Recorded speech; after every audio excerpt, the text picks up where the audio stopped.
Machine3Tool is one of the most important add-ons for a hot surface workflow. Without it, the modeling process can feel incomplete, at least for me. So in this tutorial, I'll teach you how to use Machine3Tool in the simplest way possible. Let's get started.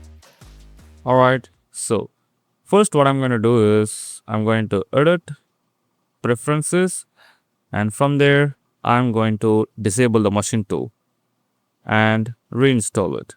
So that way the Machine3Tool will get reset and together we can setting up the tool, and meanwhile we learn all the tools. So that would be a best way to understand the tool, and also it would be less confusing. So yeah, installing the add-on would be really easy. So link will be in the description. Go to the link, purchase the tool. It's about $10 or I don't know the exact price, 6 or 10, whatever. So just grab this tool and then install the zip file. Nothing complicated. And once you've done that, you click on this arrow to expand the tool, and from there you can scroll down, and in the general we have all the tool. So right now the focus only enabled. So let's just start one by one.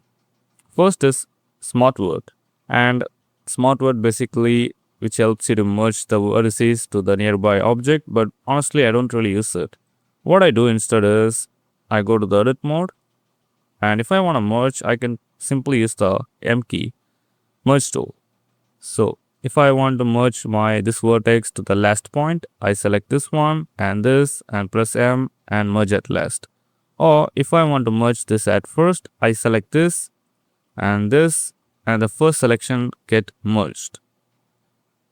And same for the cursor and the origin, just a simple thing.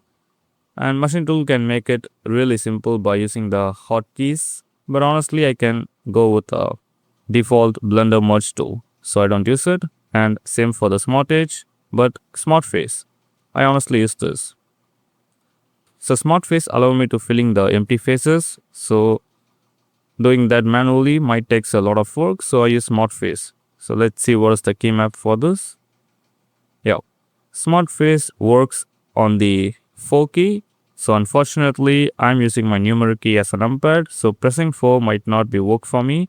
So if you have a numpad you can use it, but in this case I'm going to assign a different key. So let me press the up arrow. Alright, now let me teach you how this works. So first of all I go to the edit mode, select all, right click and subdivide it just a couple of times, and then I'm gonna press W, just use this paint tool, the paint selection, and just gonna paint some random like this, and then press X and delete the faces. And now filling them one by one is really painful. Like you have to select the edges and then press F, and sometimes it can cause some not proper filling. So in this case I can simply use the Machine3Tool. What I have to do is I have to switch to vertex mode, select any one of this vertex. So I'm going to select this one. Always better to select the corner one, and then press the hotkey. In this case it's up arrow. So by pressing it I can fill the face, and at any point it stop, you need to select the other selection. So let me pick this one and press the up arrow and fill the face, and that's pretty much it. And here we missed one, so I'm going to select this and press the up arrow and fill the face. It's really quick, and I use Smart Face all the time whenever I'm dealing with this missing faces. So yeah, that's the first settings I would like to enable. Next is a cleanup. This plays a huge role in my workflow because whenever I'm doing a game asset, I use this all the time because I don't want to export any kind of trash into my game engine. So in those cases I would run a cleanup tool to verify if there is any unwanted edges exist in my model. So for this demonstration purpose I would like to select a few vertices. So let's say these are all the unwanted vertices. So I'm going to extrude it like this, and if I want to clean them up it's painful. In this case, it might be feels very simple, like you can select the vertices and delete. But what if I'm working with millions of polygons? In those cases, it's really hard to find where is the trash. That's the first pain. And the second pain is figuring them out and cleaning them. That's not possible. So what I do instead is I select all, and before that I go to edit, preferences, and let me zoom this up a bit, and then go to key map. Let me see what is the key for cleanup. It's 3. So like I said, I'm using my numeric key as a numpad. So what I have to do is I have to define a key for this. So let's tap this and press the dot key. That would be a best alternative for me. Anyway, now select all and press the dot key, and it will remove all the unwanted edges. That's really quick and it saves a lot of time for me. So yeah, I use this all the time, and especially when I exporting my model and sending to clients, this is my best tool. Now go to the general, and next extrude, I don't use it. Focus, which is really important. Let's say if I'm working with 100 or 200 meshes. In those cases, it's really hard for me to zoom in and navigate. So let me actually show you an example. Let's just open a recent project, or maybe a old project, whatever. Where is it? Let me just find. Yep. Let's open this one. All right. Now you can see a military truck or sci-fi truck. So if I want to zoom into any specific object, it's very hard for me to navigate and finding the one. Sometimes it can be laggy. So in those cases, what I can do is I can simply select the mesh what I want to focus on, then press the F key. That's really quick for me to zoom in the object and focus on the stuff. Especially I do this all the time when I'm setting up the camera and zoom into a specific object. I use this key. And by the way, this model is available on my Gumroad page for free. So if you want to use this truck in your project, you can simply use it. That's a gift from me. All right. Now let's go to edit, preferences, and mirror. I've actually purchased hot-ups, so I don't pretty much use the mirror. But back in the time when I don't have hot-ups, mirror is my best solution. So let me show you what it does.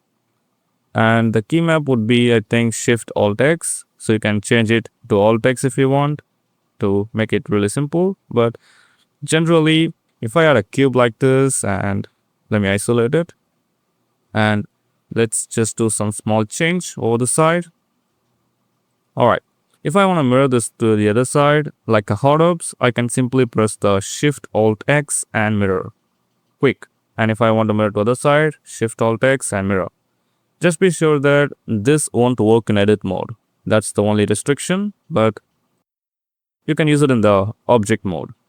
And also, this mirror is non-destructive, meaning it's worked on modifier based. So if you don't like something or if you want to remove it, you can simply remove from the modifier. That's a cool feature. All right, let's view the next tool. Yeah, align.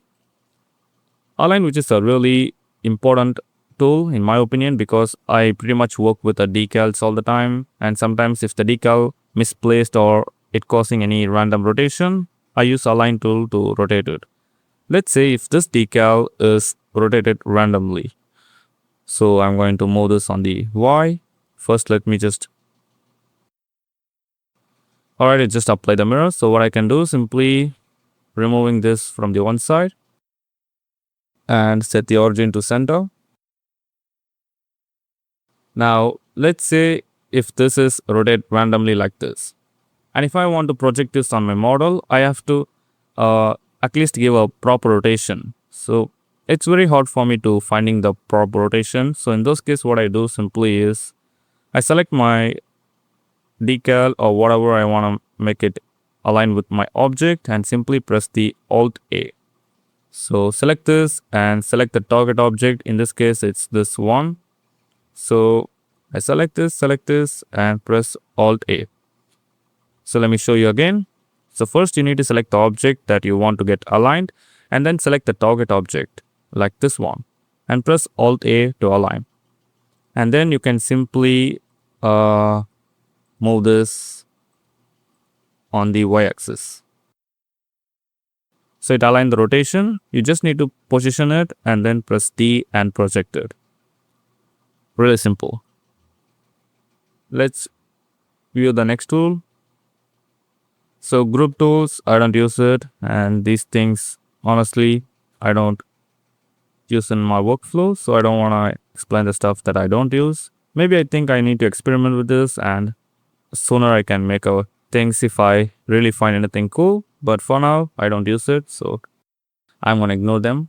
And lastly, I think the thread is an important one. So when you have a thread, you can create a cool pattern instantly with just a single click. So let's say if I want to make a small pattern over here, I don't know if it's worked for this version because it might sometimes cause a Python error due to the mismatching version of the Blender and the machine tools. So let's try. So you need to right click, and on the top you can see a machine tool and you have a thread. By clicking this, it's actually working. That's good. So now you can see a nice pattern that forms on your mesh. By increasing the thread, you can get more threads, and by adjusting the depth, you can adjust the depth of the thread. It's really interesting to creating a pattern like this, and honestly, I don't even know how to make this without machine tool. I'll be very transparent to you. I don't know. So I don't even want to. Like, why would I want to learn how to make thread when I simply have the solution with the one click? So if you want to make a cool design like this, use the thread. That saves you a lot of time. And lastly, select, I don't know. Alright, that's pretty much everything you need to know about the general settings. So these are the tools I used in my workflow all the time. And now let's go to the pie menu. This is the app portion of the tool.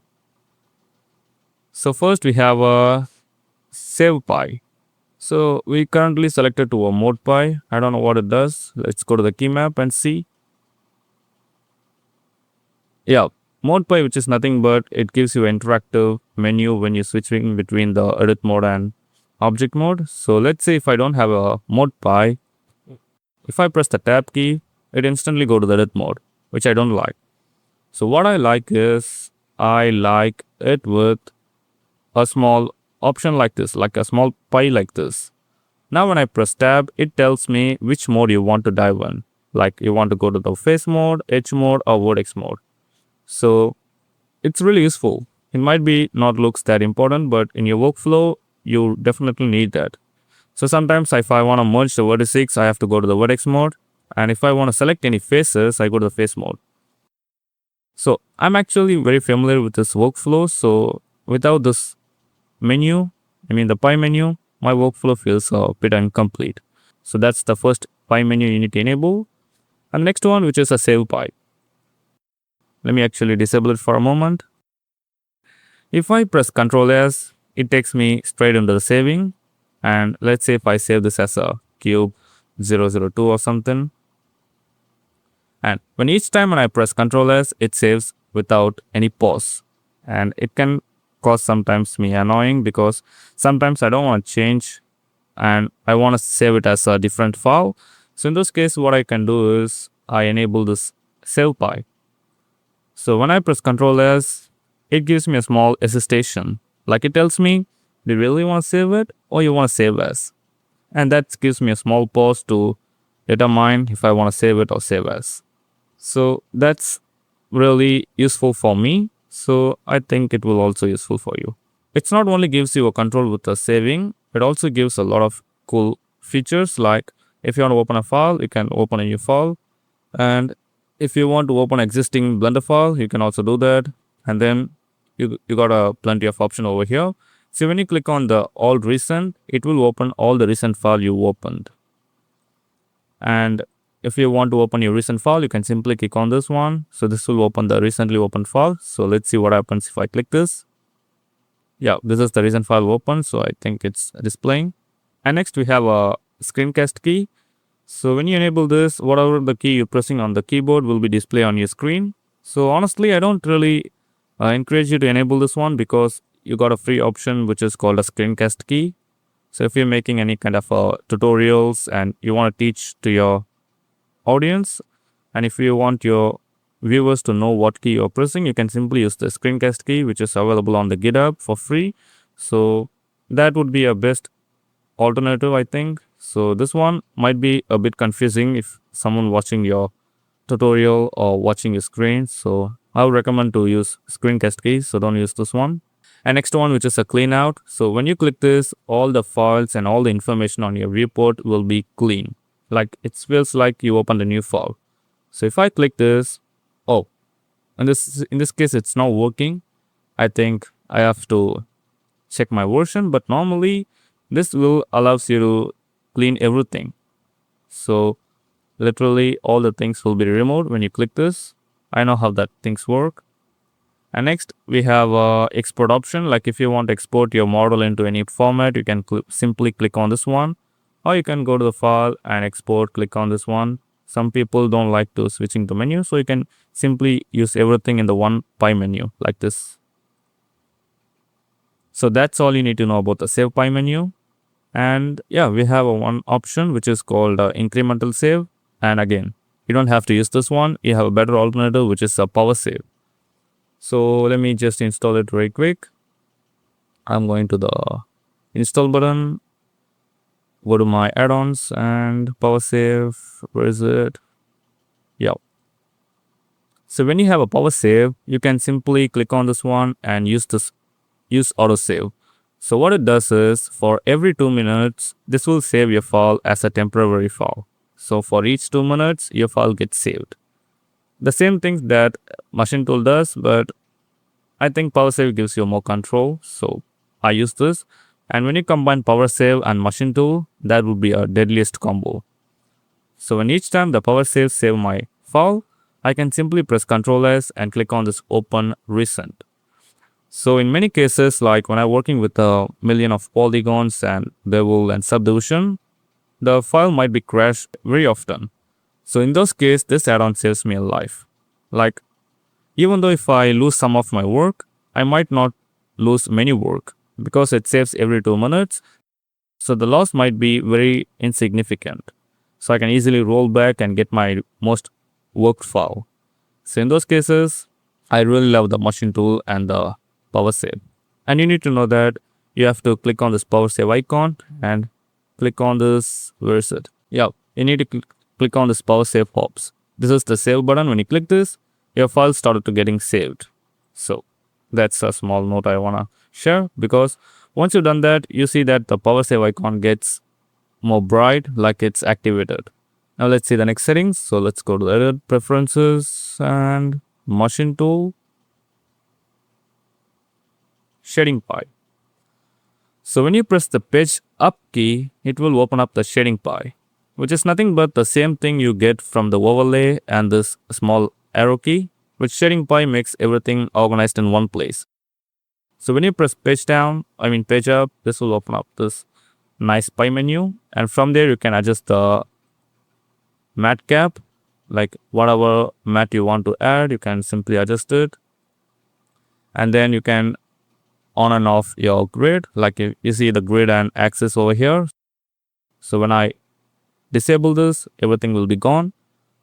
And we have our cursors, like if you don't want to see a cursor, you can simply click on that. And then this is the most important. I use this all the time. When I switch to material, my mesh gets more control on how it looks in the viewport. For example, if I go to the material panel and click on this new button, this will add a new material. Everyone knows that. But I can change the appearance and add an individual material to my object in the viewport. So what I need to do is I simply add a material and then scroll down and go to the viewport display. And from here, I can assign any color, like a black or red or blue. So I use this all the time. Like you might be seeing my vehicle. Like, let me just open it very quick. In this scene, you can see that my vehicle has a color in the viewport. It looks really easy for me to work with because I know exactly what is the material is metallic and which one is plastic. So I use this all the time and it looks really interesting. So you can use a complicated shader or you can use a simple shader and then remove it and then add a material. But basically, Inside any material, you scroll down and you see a viewport display, and from there you can adjust the color. So you can also switch between the matte cap and material by clicking on this. So most people don't use this page up key, but most people don't use the shading pie. But in my opinion, it really gives you more control compared to the tools that Blender offers, because page down keeps everything in the one place and it's really useful for me to work with. And the next pie menu we're gonna cover, which is view pie. So let me really quickly find out what is the key map for this. Yeah, it's page down. When I press the page down, it's the one I used to add the camera. So basically, if you want to add a camera, it's a really complicated setup. Like you have to find the best angle, then Shift A, add a camera, or you go to View, Align View, and setting the camera to active view. It comes with a lot of disadvantage. Like if you want to rotate your object like this or this, you also rotate your camera in order to align everything properly. But by using Machine Tool, it's really simplified things. So what I do is I press page down and then click on the Smart View Cam. So this will add a camera, and when I press page down and unlocking the view, I can literally navigate to the view I want. It's very simple. And if I like this one back shot, or if I like to only focus on my mounted machine gun, I can simply do it very quick and then press page down and click on this lock icon so that my camera won't be moved anywhere. That's really quick. And from there I can add the focal length. So focal length, which is nothing but it makes the things more flat. If I have a focal length of 35 or maybe really low like 22, you can see my scene looks like a POV kind of a view. And if I increase the focal length, things makes more flat and more cinematic. So adjusting the focal length, which is really important. And then we have a depth of field. Like if you want to blur things out, you can simply enable the depth of field and then select your target object that you don't want to get blurred. In this case, it's a mounted machine gun. And then I think you have to enable the viewport depth of field in order to see the change. And now you can see that it blurs everything, but the change might be very minimal. So what I have to do is I have to decrease the f-stop. There it is. Now you can see that the focus is entirely on the mounted machine gun and everything gets blurred out. This viewport pie, which is honestly the most important pie menu in the Machine Tool, especially for setting up the camera and rendering. So use this and save your life. Now let's see the next pie. So go to Edit Preferences and let me go to the General. Alignment pie, never use, nothing here. I think we almost cover a very important pie menus. So these are the things, it's not important for me. You can test this out and see if it's worked for you. But honestly, in my experience, I think these four are the most important. And tool pie. This is really most important pie in my old workflow, because in those time I don't have AutoOps and I only rely on box cutter and the Machine Tool. So in this case, I use tool pie to work exactly like a AutoOps. Like let me just show you. Go to add-ons and temporarily I'm gonna disable the AutoOps and save the preference. And what I do is when I press the Q key, this will open up a small menu, and from there I can do a smart apply. Like if you're using AutoOps, you know what I'm talking about. Smart apply allows you to apply the modifier except bevel or wide normal. It's done the same job. So when you smart apply, it will apply all the modifiers except bevel and wide normals. So it's really easy for me to work with, and especially if I having multiple modifiers. In those cases, I don't want to come up here and add one by one. So this is really important, and which is my best option in the old days. But right now I switched to AutoOps, so I don't want you anymore. So that's really sad, but that's pretty much it. So I hope you get a clear understanding on how to use Machine Tool, because I might be not sharing everything. Like I think it's a really quick Machine Tool tutorial, but honestly, you don't want to learn every stuff. If you want, you can learn it. That's your preference. But in my opinion, this is what I use all the time. Rest of the settings, I don't care. So hope you got a clear understanding on how to use Machine3Tool in your workflow and understand on how things work and how to make them really useful in your workflow. So if you learned something in this video, if you learned something valuable in this video, just make sure to hit the like button and then subscribe to Chap Concept Design so that more interesting videos coming up, especially on vehicle designs. So yeah, Mesh Machine will be coming up very soon. So I'm just testing the add-on to cover up the important features and making it really stupidly simple for you to understand. It's coming up, and if you want to join in a community and have a one-on-one conversation, just join my Discord server and ask your question. I will be solving that. And then get MatricX Pro and MatricX Bake to make your life very easy and simple. It's a tool to making your texture really awesome and also help you to bake the texture to use it in the game maps. In the game engines. I stumble a lot, but that's all. See you in the next one.